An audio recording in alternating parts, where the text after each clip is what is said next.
Hi once again, everybody. I'm Davey Davis, your host for Far and Wide.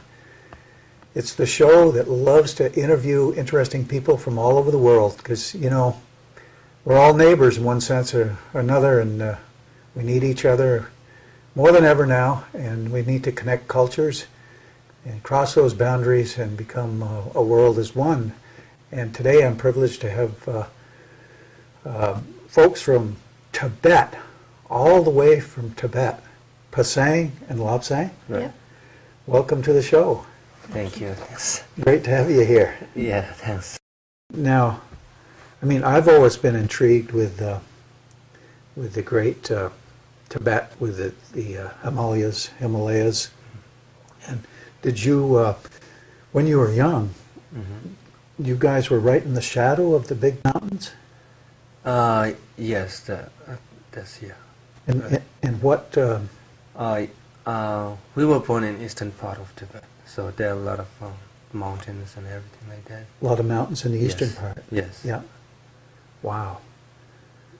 And of course, everyone associates the Dalai Lama Yes, yes, truly. with Truly. Tibet. What a wonderful being. Right. So, like when I was little kid,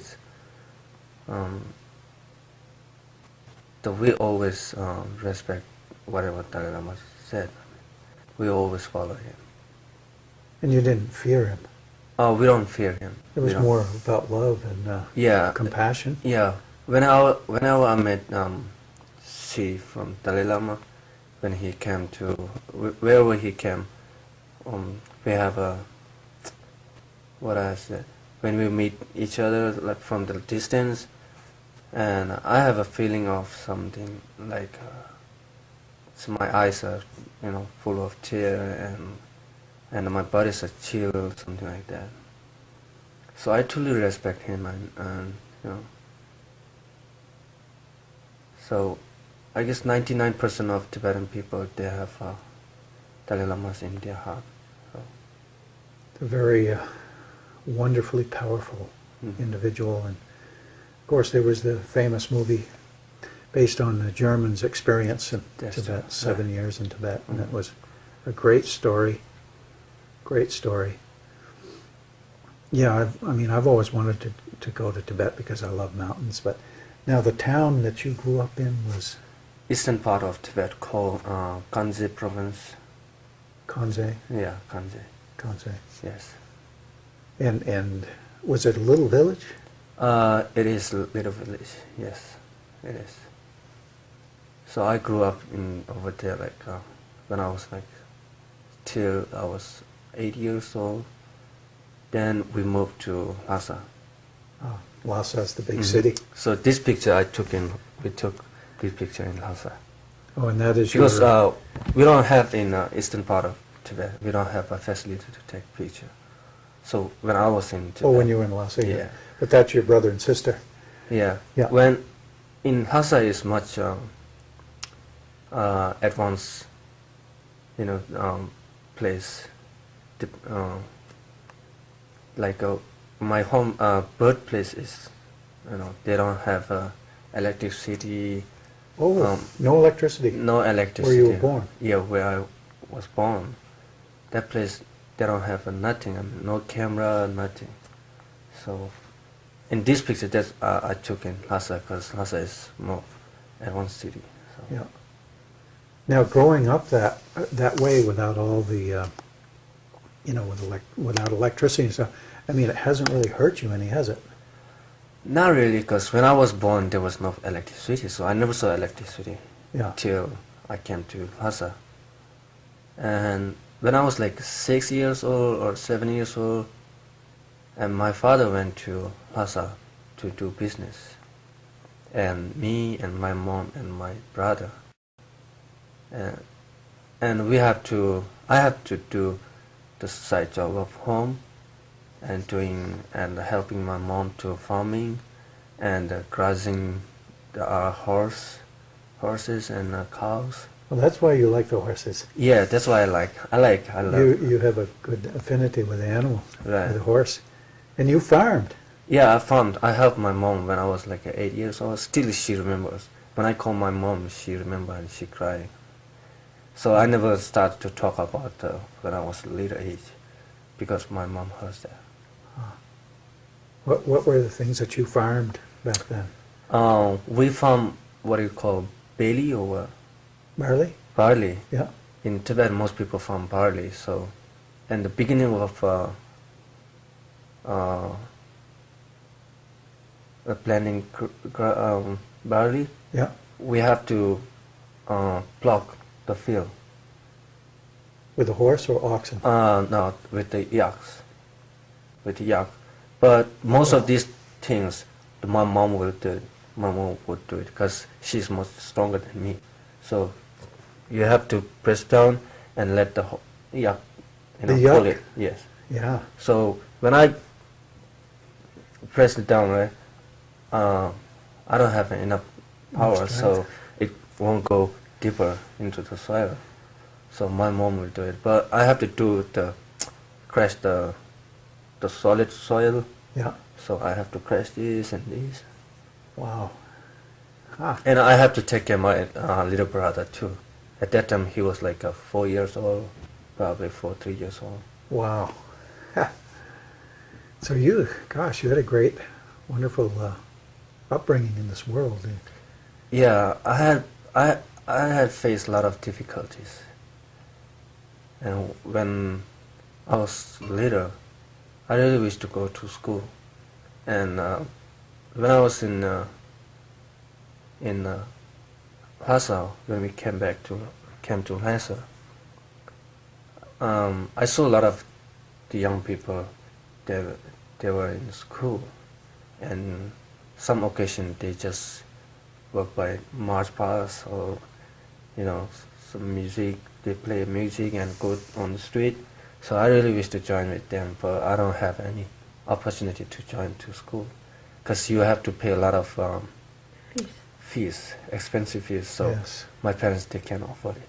So I went the just local Tibetan, the former Tibetan monk who teach Tibetan language and Tibetan literature, something like that. So I went there. Wow. But it was fun. It was fun. It must have been fun for you. Yeah. A whole nother world opened up. Right, that's true. That's true. Wow. And how was your monk? Did you like him pretty well? Yeah. It's pretty well. He did you well. He treated you nicely and Yes. The teacher, if you did something wrong, he will beat you. He will wipe it. really. That's common in Tibet. But we still love our teacher. We respect our teacher. Yeah. And Lobsang, did you grow up in the same place? In the same town, or you were in? She was born in Lhasa. Lhasa. You were born in Lhasa, Yeah. so you had electricity and everything, and Yeah, but not that much good. yeah. And you guys, I remember reading about the butter. Oh, butter. Yeah, is it yuck butter or what do you call it? That's yak. Yak is always male. Men. Male. Yuck is male. Male. Yeah. Always male. Male. Every yak is male. Huh. So male we call yak. It's more here and Most and of there's less here. Looks like yak. That's we call D. D. D. But in the English translate they said a female yak or something like that. But actually in Tibet yak is different male. And female this looks like yak. We call D. So they look like what we call oxen here, It doesn't look like ox. or water Ox. buffalo, or Not really. no. Well, I What can do you call here? Bosun? Bosun or Oh, bison? bison? Probably looks like a little bit looks like bison. No kidding. Yes, and it absolutely doesn't look like a buffalo or owls. Huh. Like that looks like. But it's such a valuable part of, or was anyway, of your Yes. life. Right. And farming and Farming and invaluable. Everything. So your So diet, without yak we can do not do. that much. Yes. your diet would be the butter Yes. and what else? Rice and barley and do you have soups and The most Tibetan people they eat butter and when you grind the barley. yeah, So I still have it in my apartment right here in Fuman. you do. Yes, I do. Wow. So we call it samba. But I don't know in English the kind of flour or something. I'm not sure. Ah. Yeah. My goodness. And I had two major incidents when I was in Lhasa. Me and my mom, we went to near the Pakor, just like a Sakum or something like that, just around the temple and pray. And during that time, but suddenly, every people, they collect their they sell a lot of people. They sell like a kind of things they show on the table, and they are selling those. But suddenly they just grab a whole thing and everybody ran away.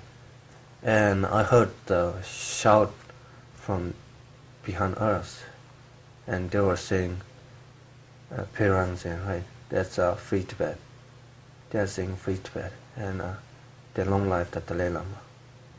So everybody ran away, and in front of the parkour there is a Chinese police station. Yes. So every police station came out, and they are trying to stop the protest, the demonstrator. So we ran away. My mom hold my hand when that time I was like 10 years old. So my mom ran side of the corner, just and first the Chinese police they shoot fire in the sky. Wow. But the demonstrators they don't stop. So they still continue shouting, like a free Tibet and long life Dalai Lama. Then the policemen they put the tear gas, they throw tear gas, and then then I don't remember because they have a smoke and everything. So my mom took me to my home. So. Wow. Kind of scary when you're 10 years old. Yes, it is. But during that time, I don't scare, because I don't know not that much about Tibet, because nobody taught me. Because I heard that later. If your parents told about the Tibet to your kids, and if some Chinese police or Chinese officer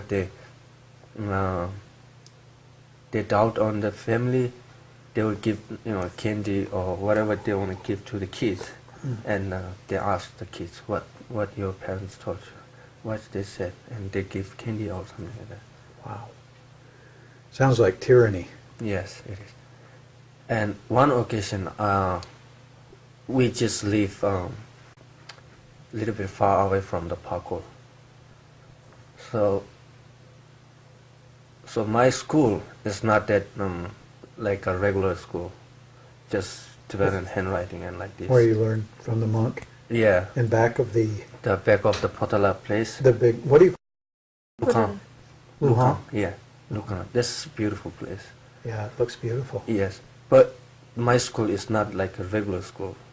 We don't have any like uniform Yeah. or nothing, just handwriting, and when we get there at morning, we have to pray.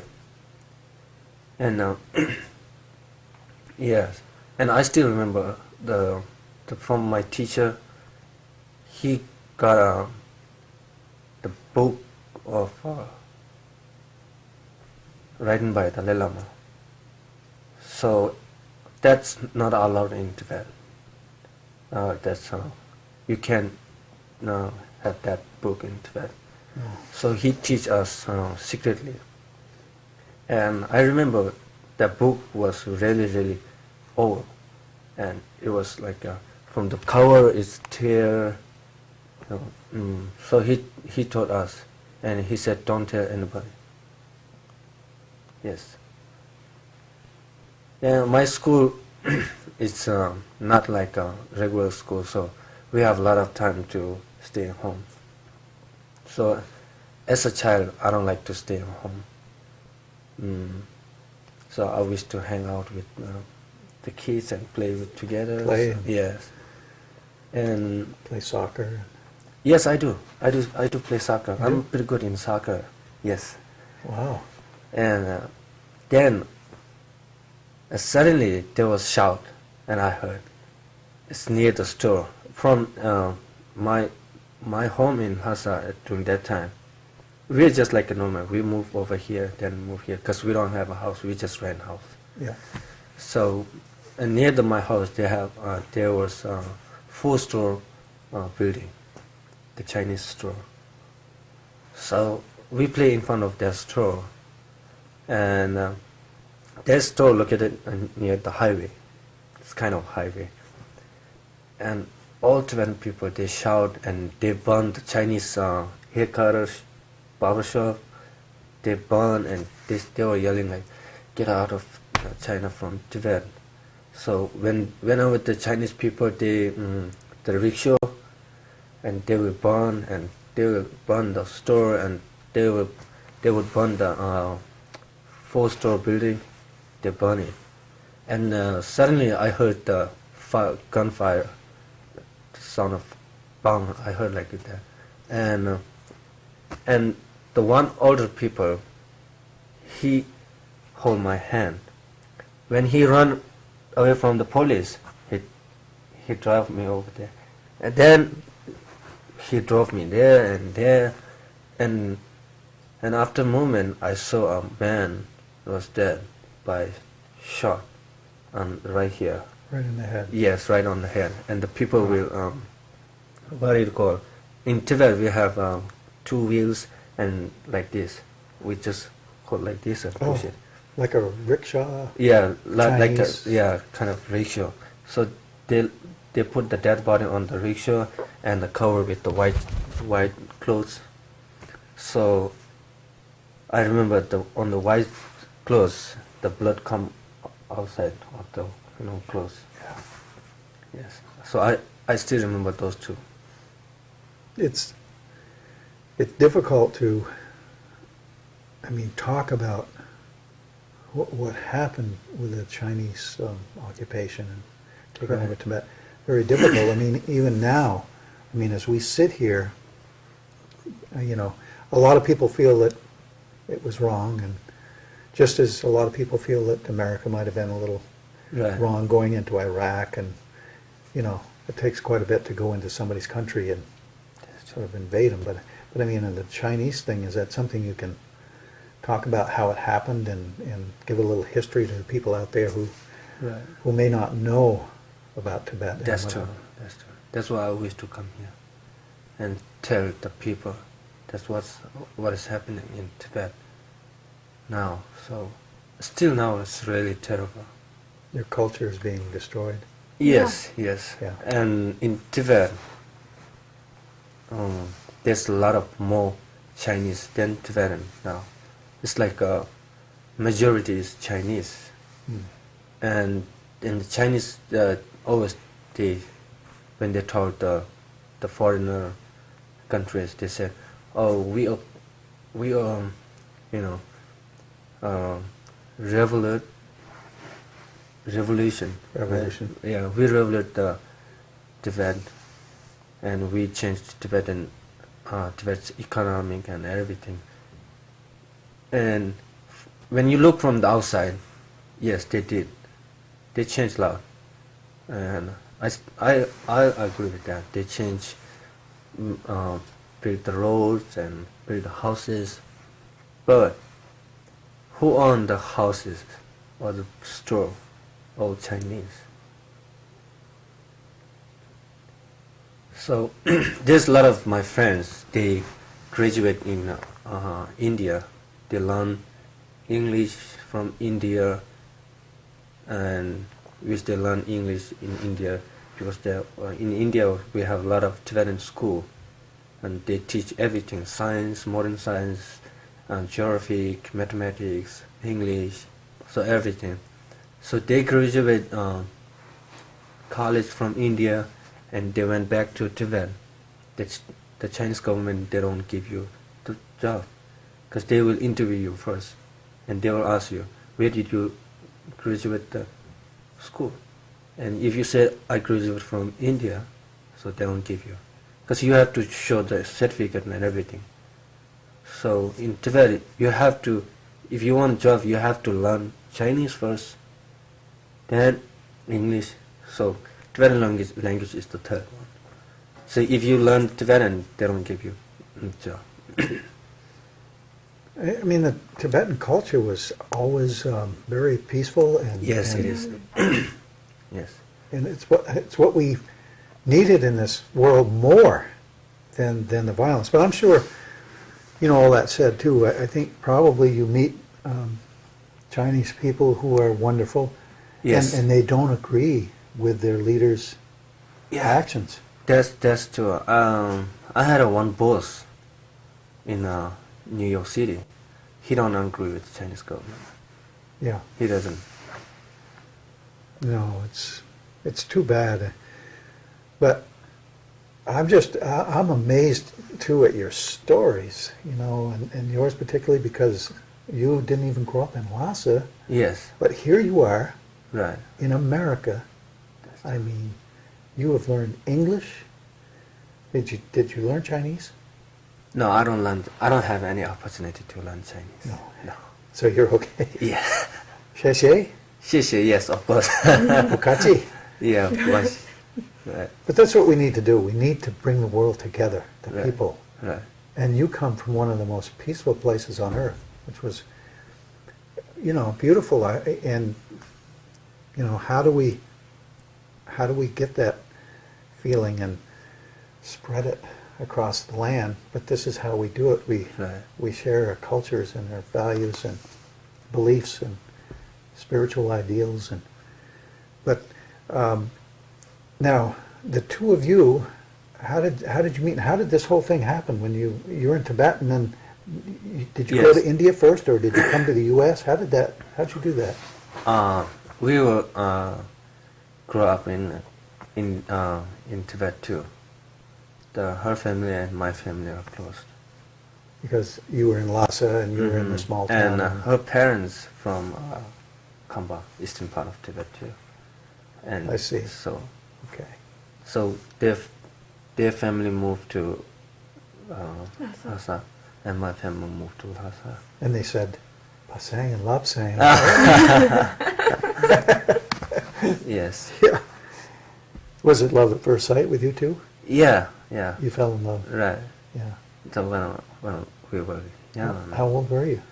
Right now I'm like 26. Right now you're 26? Yes. But when you two fell in love, when you Probably like 20, 19. were something. 19 to 20 Yeah. when you met? Yes. Yeah. Wow. So, how did you guys, now were you married there and decided to come here? How did you decide to come to America? You married in India. You married in Yeah. India? We came to India in 2000, probably 2000. 2000. So 8 years ago you were in India. Yes. Yeah. 2000. Yes, it was in 2001. Probably beginning of 2001, during the Dalai Lama's teaching in Bihar. So all my family and we came to India. So after 2001 and 2000, I guess probably 2002, beginning of 2002, because I just stayed in India for 1 year or 2 years like that. So I came in the United States 2003. 2003 you came to the U.S. Yes. How did you fly over? Yes, I fly over. Yeah. Yes. Huh. And yes, June, yes, June 24th, 24 or 26. So I came to United States. And did you come together at that time? She came later. You must have missed her. Yes, I did. Yeah. Yes. And we call each other. Yeah. Yes. You had the cell phones and Yes, I had I had cell phone after 1.5 years. isn't that funny? I mean, you come from the little town with no electricity, That's true. and suddenly you have a cell phone. Yeah. It's like a giant leap into the world of technology, huh? Right, that's true. Wow. So still, I think I'm pretty much lucky, a lucky boy. I face a lot of difficulties, and right now I'm in free country, like you know. So that's one of the biggest challenge in my life. Yeah. I mean, you. So here you can tell whatever you want. I mean, Yeah. like whatever you feel, you can tell to anybody. I mean, Yeah. you know. In Tibet, so you can tell whatever you want, and recently in near the way the Dalai Lama was born, that Mhm. part, and 7 boy, they write free Tibet and Oh. long live Dalai Lama on the school wall. Graffiti, like, yeah. Yes, and after next year, the police arrested all of those people, the young kids. The oldest one is like 17 or 16 years old. The youngest is 14 or 13. So seven boys. They're all arrested. And New York Human Rights Watchdog, in a human rights organization in New York. Mm. So they said they don't know the families, and nobody knows where they are now. So in Tibet, you don't just, if you talk about politics, you're done. Well, here we can go. If I wanted to say, geez, I'm not really happy with the present administration in this country, I'm free to do that. The police aren't going to come and get me. Yeah, that's true. But when you're in Tibet, You're done. You can't say that in front of public. If you want to say, you just stay in your home by yourself, alone, and you just say by yourself. yeah, that's too bad. It must have been exciting for you and frightening as well Yes. to be flying to America by yourself. Did your family come, or you just No, just by myself and some Korea. stranger. stranger Yes. from Tibet, or They're from Tibet too, and but they live in India for a long time, so they know much about me. They know a little bit more, the outside of world than me, because I don't know much about the outside of the world. wow. So when I see that, like a blue hair or yellow eyes, so I was like wondering. Blue hair and yellow eyes. Yeah, you mean in maybe- New York? I mean, in New York, and wherever I saw it, I saw some of the foreign people in India. So, and back in Tibet too, I saw some. But I was always wondering. Their nose is like sharp, and the blue eyes and the yellow hairs, and I was wondering where those guys come from. I mean, Yeah. That's funny.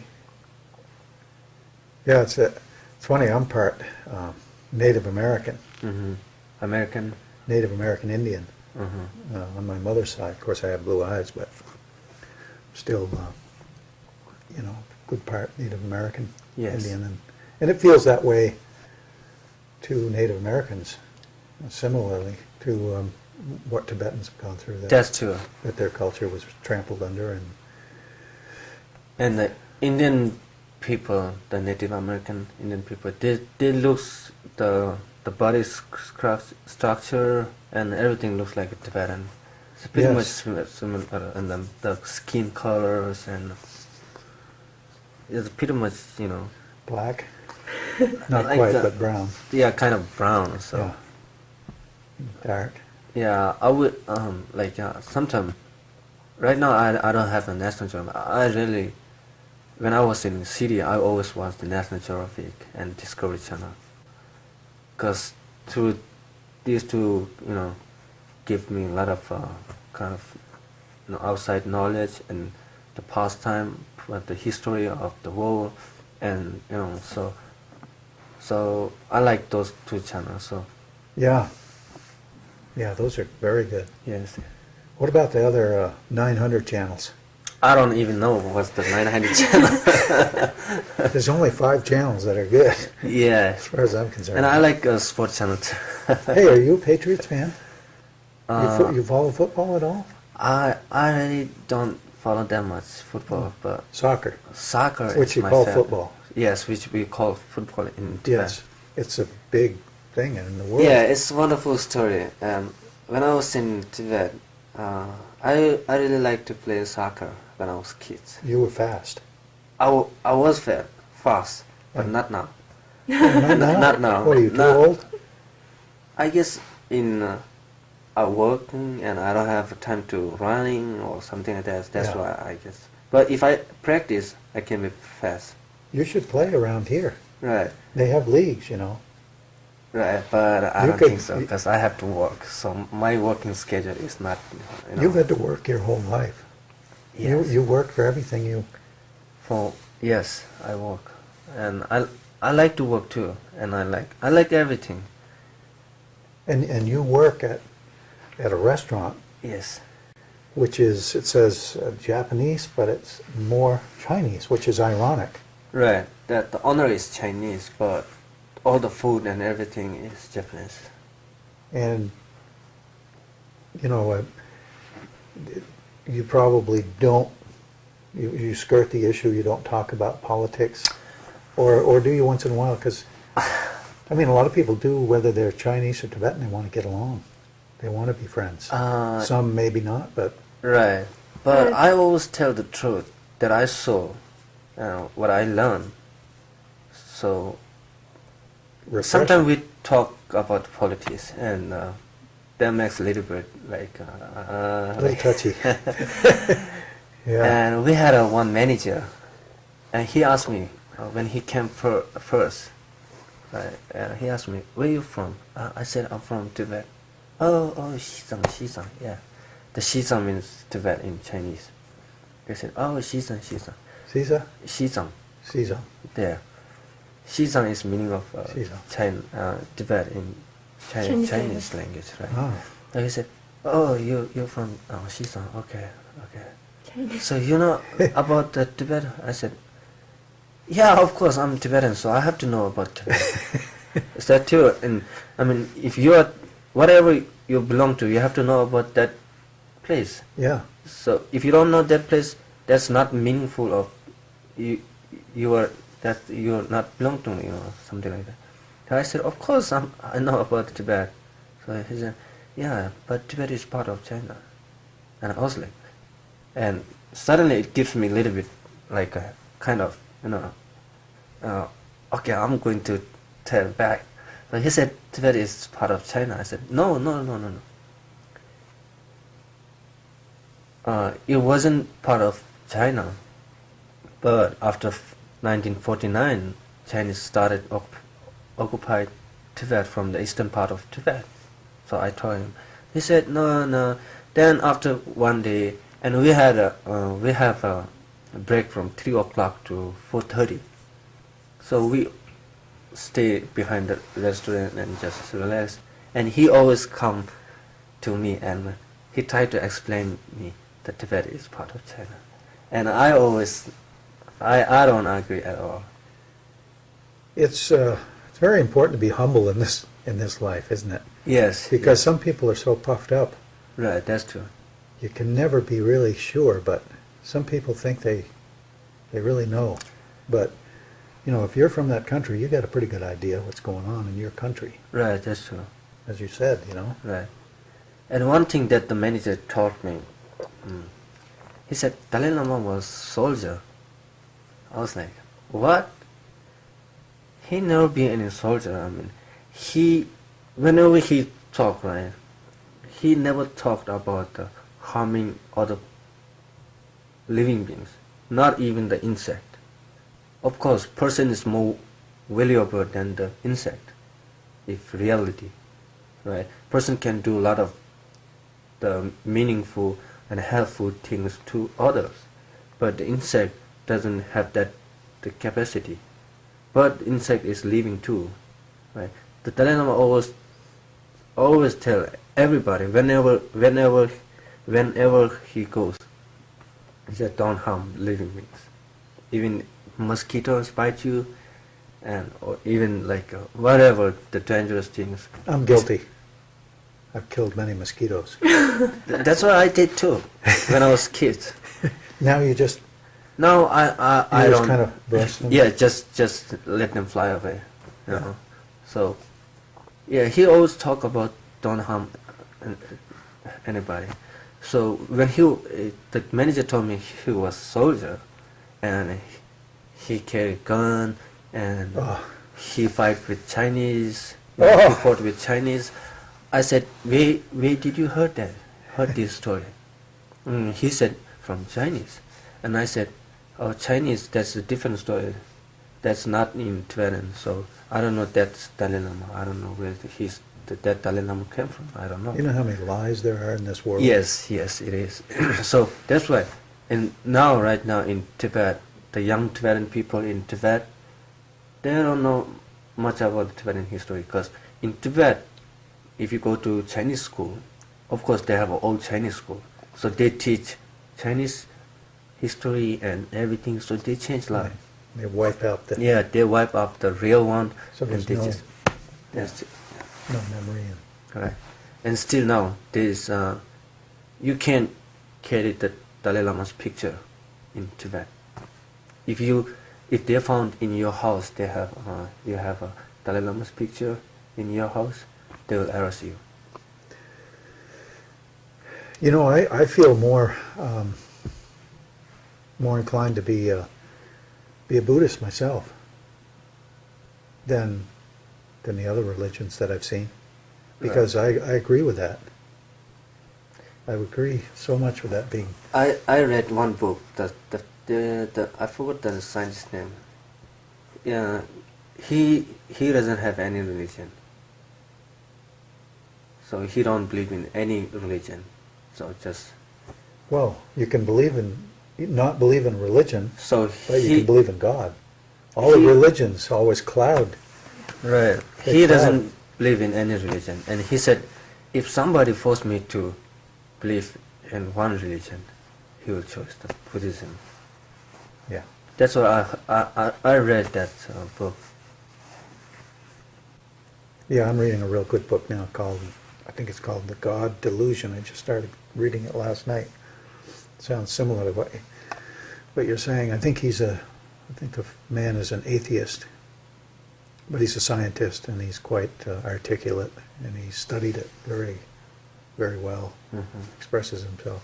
What I can see so far, but it's interesting you should say that. But, Right. there are somewhere over 300 million Buddhists in this world.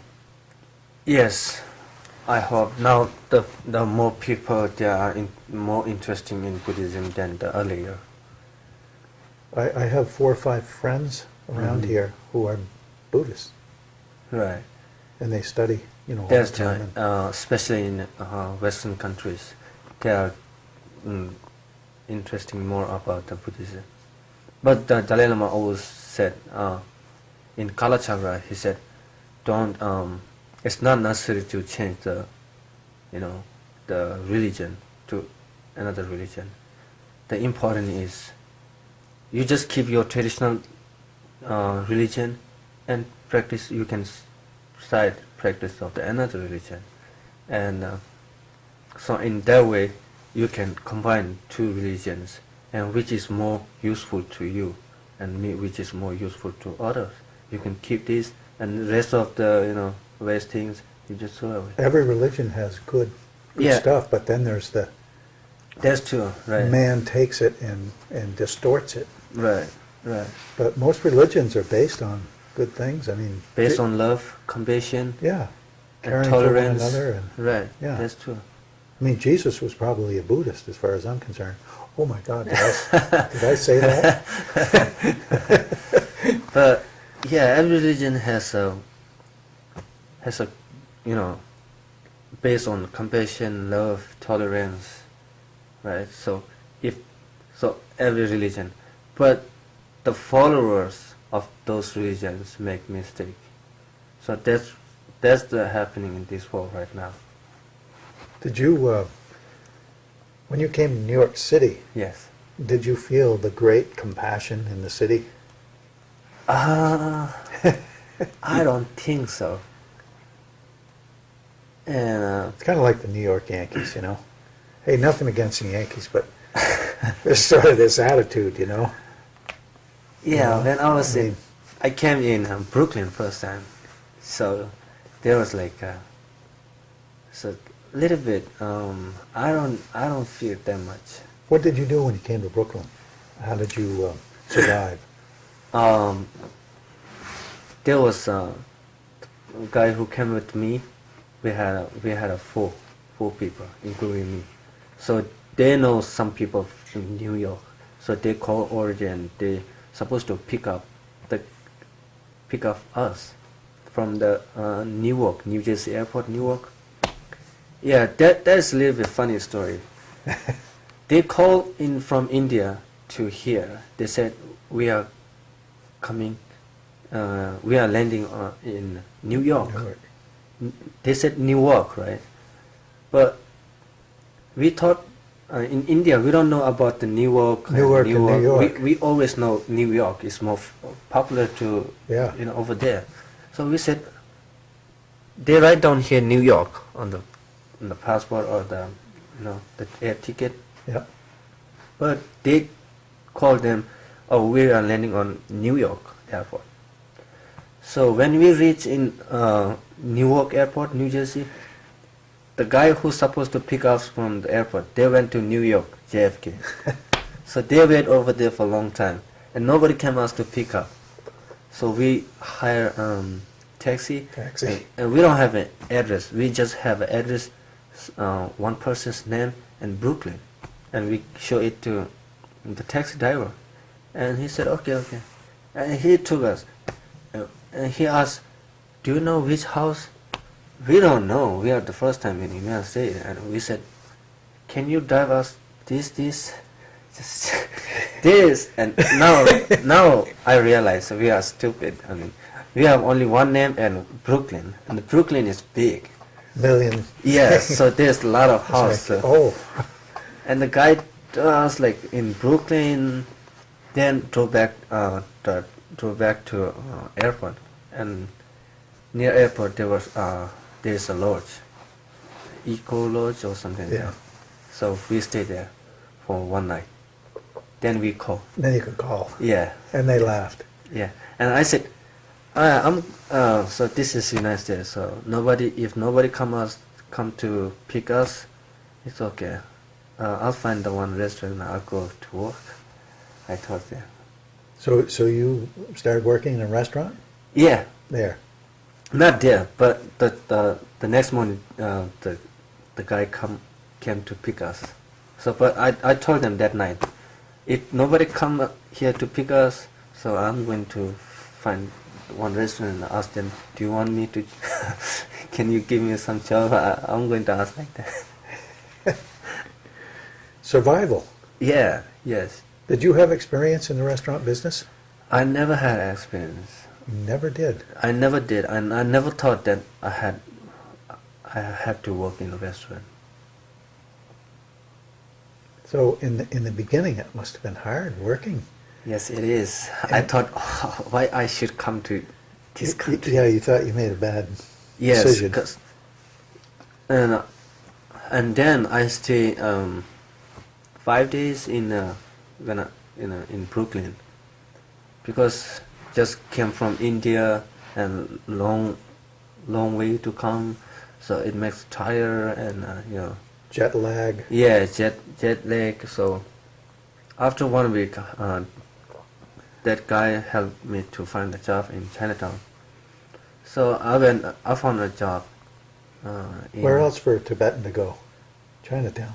Chinatown, you have to find a job. I mean, that's all you have to do. And because during that time, I don't have any ID or nothing, right? So that's kind of illegal. So we found in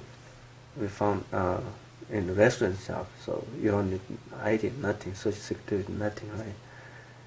So in West Neck, New York, upstate. So I found one in there. So I ride now bus. I don't know. There are lots of people when their time to get off, they just stand up and pull something or Yeah. press something, and the bus will stop. And I thought, where should I stop? And how do I do? And I have an address, and full address, and right bottom of the address. Can you drop me at this place, please? So I go. I went to bus driver, and I show it to him, and he read this. He said, "Okay, like this," and I sit back. And where I reached the place, he asked me to get up. So then I called the boss, and he picked up.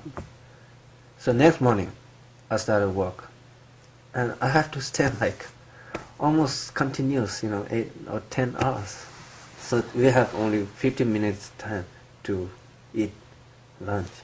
So in 15 minutes you have to eat lunch, then get up, then work, stand. So my feet are burning and I'm hurting, and I went back to apartment, and all the people sleeping one down and one up. So there I met one Nepali guy, and almost night he was crying. And next morning I asked him, "Why are you crying?" He said, "I have a lot of restaurant and the lodge, motel in Nepal. So, and everybody said that you can earn more money than this in the United States. And he sold those restaurant, those, and he told me, and when he got money, he came to United States. Now I have to work like this. He's crying, and he said he missed the wife and kids. I don't know now. So I worked there like only 1 week, because that's the beginning time, so it's very hard. Yeah. But right now it's nothing normal. You mean right now? Right now it's like normal. Things are good? Things are good, Yeah. and now more happy. Great. And Lobsang, we haven't talked much to you. We're not male chauvinists. We just, you were going to come and you brought your wife, which I'm glad you did. And do you work as well, or Yeah. and where? It's simply Scotland. No, the same she place. works only half day. Ah, Like 4-5 days in a week or 4 days in a week, and she goes to the Lebanon High School ESL class. to You learn English. learn the English. Yeah, you do well. Both of you do very well. Thank you. Have you- She said she wanna be the government work. Ah. Yeah, I'm not going to rest now. Yeah, but I have to work. And you, what are your plans like in the future? What would you like to continue doing what you're doing, or do something different, or what are your dreams? My dreams. I have one really big dreams that I have to take my uncle to Tibet. That's my biggest dream. And Your uncle? yeah, I love my uncle. Where is he? He's in India, and he's almost 80 years old. And he left a long time ago? Yes, and he's still in India, and he lost his both eyesight. He can see. So I really wish to bring him back to Tibet. So that's my biggest dream. And after that, I wish to just survive my life and support my families. And so I wish to, like, if I earn some money, first I have to go back to India to see my uncle. Then I might be open some small restaurants, something like that, for support my family. Have you learned how to cook? Not very. Who does the cooking in your family? Do you cook? You do? And sometimes I do too. And Because in Tibetan food, not the like. So you guys, you eat Tibetan food more than, Yes, more than other. so you've kept that. Yes. And what would it be? What would it be typically? What would you have? It's food? the dumpling, Tibetan dumpling. Dumpling, and what's Yes. that consist of? That's the onion, scallion, and Tomato. oil, tomato, and the beef. Very good. Yes. We had a 3 days ago. We had one. Did you? Yes, I Yeah. made it. Oh, makes me hungry to think. Is there a Tibetan restaurant in the U.S.? Yes. Yeah. There is. One in Northampton. Oh, yes. Yes, That's a nice little town. I like that. I went there, but that was really horrible for me. It's not real Tibetan.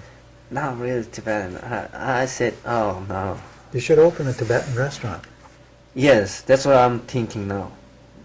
And one years before, I tried to go to school and get a GED, Yeah. graduate. And then it's kind of hard because you have to go to work and you have to go to attend the school. So it's pretty much, and I just sacrificed to keep working Yeah. and earn some money. And if I earn some money, I'm thinking Tibetan Japanese restaurant Yeah. because I know how to make sushi and I know those stuff. You do? Yes, I do. I did sushi for 2 years. Wow. That's quite an art. Yes. So I know sushi, but I don't know the kitchen stuff. So there's one of my friends, he knows kitchen stuff. Yeah. So I thought, okay, in Tibetan Japanese, so I can be, a little bit for, to being open, just for support my family and. Do you still listen to the old Tibetan music? Yes, I do. You do. I do. It must be beautiful. What are the instruments that they use? In a very ancient Tibetan song, so it's very kind of hard to know what they said because they have a lot of like a kind of in a Shakespeare's play, they put a lot of hard words Yeah. than Shakespeare's words, Yeah. right? So like that, and Tibetan some writers they put a lot of hard words, and if like for me, I'm the lowest level. I don't know, right? I'm not that good in Tibetan language. So if like the high level, they can understand a lot more than me, so they can know. But I don't know, not that much. Just few words. I had a CD with the Dalai Lama. Hmm. Oi, oi, That's oi. not song. What is That's that? Who is that? Is that him? That's not him. He's very good. In every I love it. every monastery, they have one leader who started first one like this, and then follow all the monks. Yes, You're really good. that's not the song.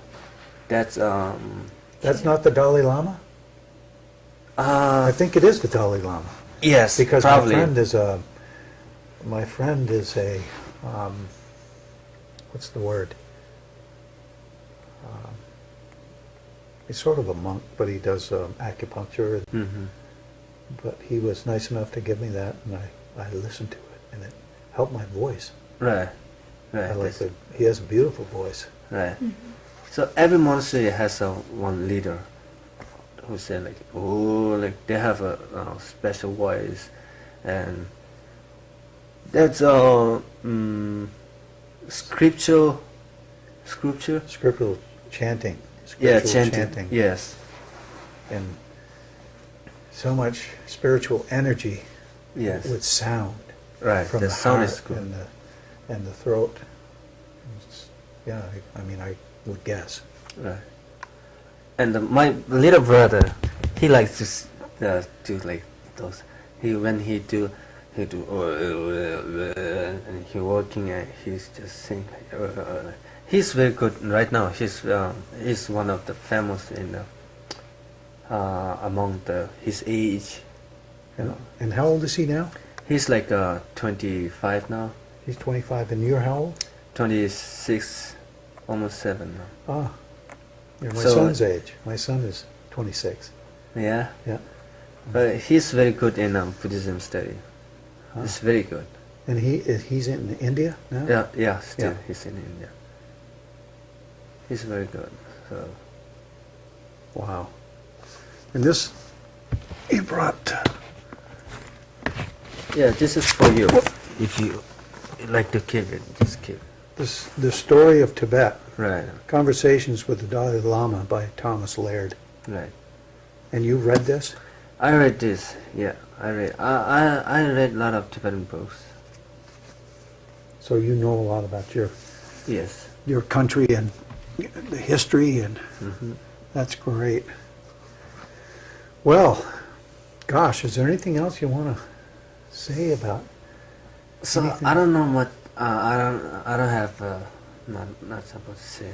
But I just want to say. Support us. Yeah, that's all I have to say. Sabota. Because we need support from every single people. Even just one people support us. That's a lot for us. Yes. Raise your hand, folks. One here. It's a lot for us. Yes. Pasang, And Lobsang. Right. Well, thank you very much for being on the show, and You are. look forward to seeing you again. Thank you very much. Thank you very much for giving us opportunity to this Thank you. beautiful studio. Thank you.